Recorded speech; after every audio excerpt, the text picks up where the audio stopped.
happy to try and respond to questions either on the topic of weapons of mass destruction or really any aspect of our foreign and national security policy. Maybe you could have supervision come here.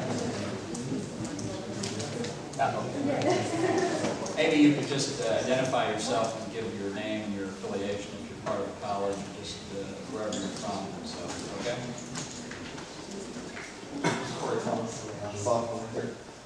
You brought up some excellent points about the current administration's efforts to thwart weapons of mass destruction. But with that, I'm wondering, as we seem to be leading nations into the halting of the delivering of weapons of mass destruction to other nations, what are we doing internally? Because it's almost seemed that we've taken back steps to where we were in the 1980s as getting rid of our own weapons of mass destruction.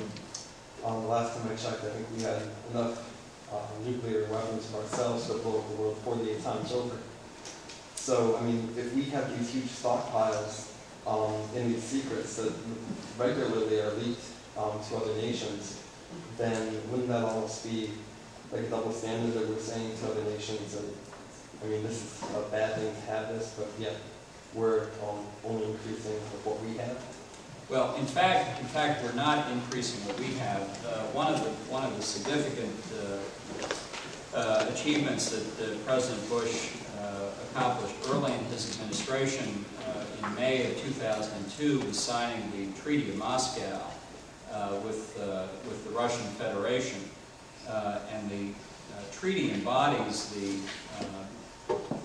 strategic plan that the President adopted after a review of our entire nuclear force posture that will result over a 10-year period in the reduction of operationally deployed strategic nuclear weapons from our present level of 6,000 to a range of between 17 to 2,200 over that 10-year period.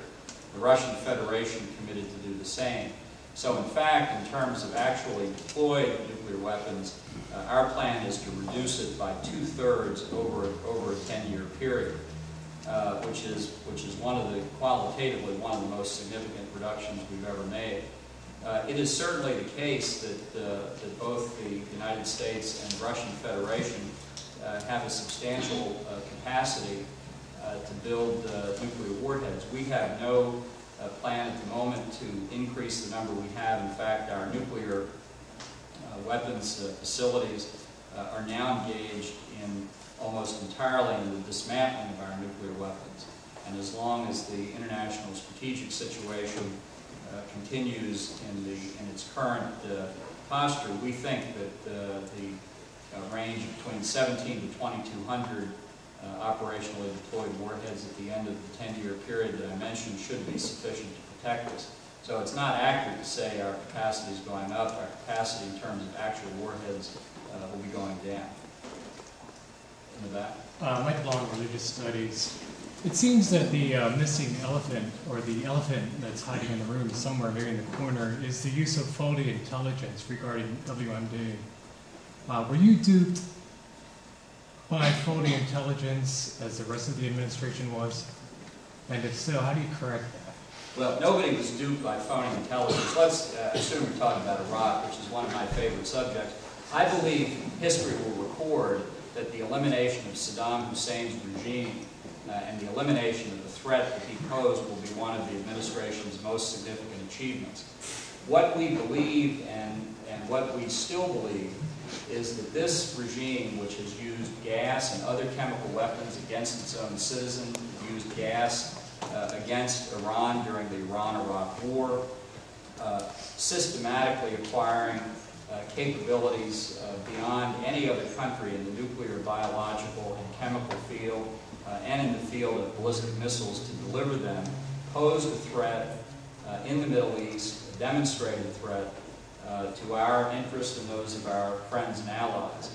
Having already invaded nearby countries twice, what Saddam clearly intended to do was recreate his WMD capabilities. His plan since the mid to late 1990s was to break free of United Nations sanctions and to get UN weapons inspectors out of Iraq, at which point he undoubtedly had begun to reconstitute his WMD capabilities.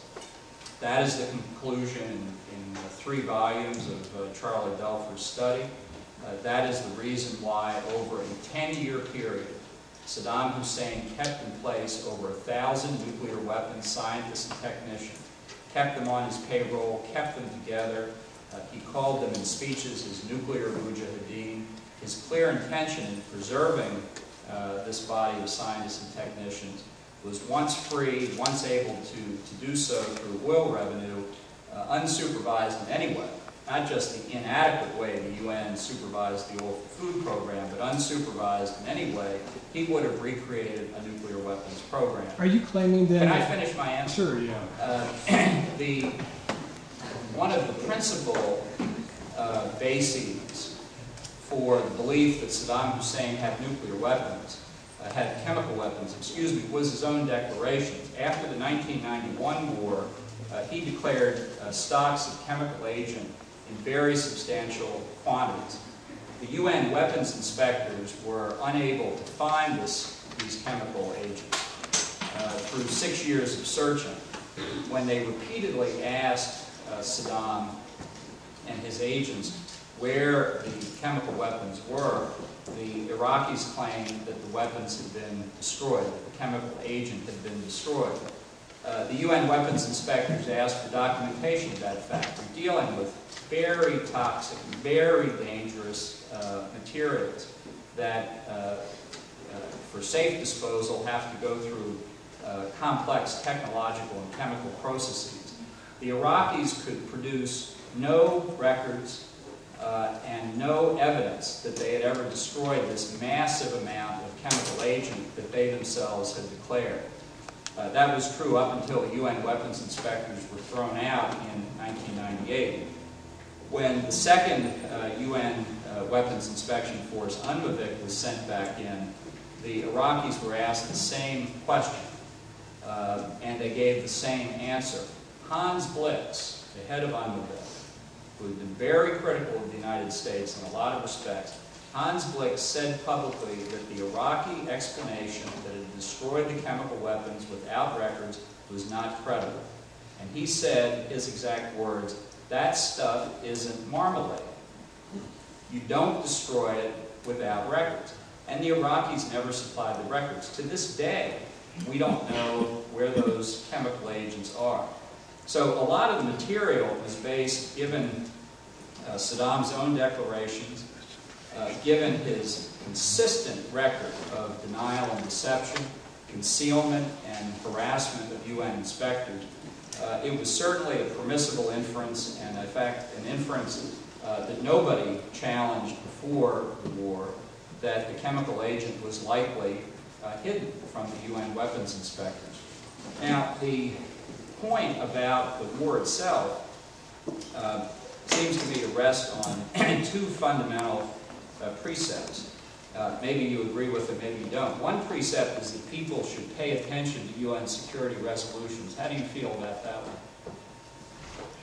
Yes. Do you believe that? The Security Council for 12 years had been passing resolutions calling on Saddam to comply with the terms of the ceasefire resolution.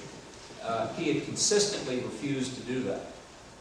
The authority that we had under existing Security Council resolutions was ample, and the lesson was there for anybody to look at. If the word of the Security Council means anything, then somebody has to enforce it against consistent refusal to comply by the likes of Saddam Hussein.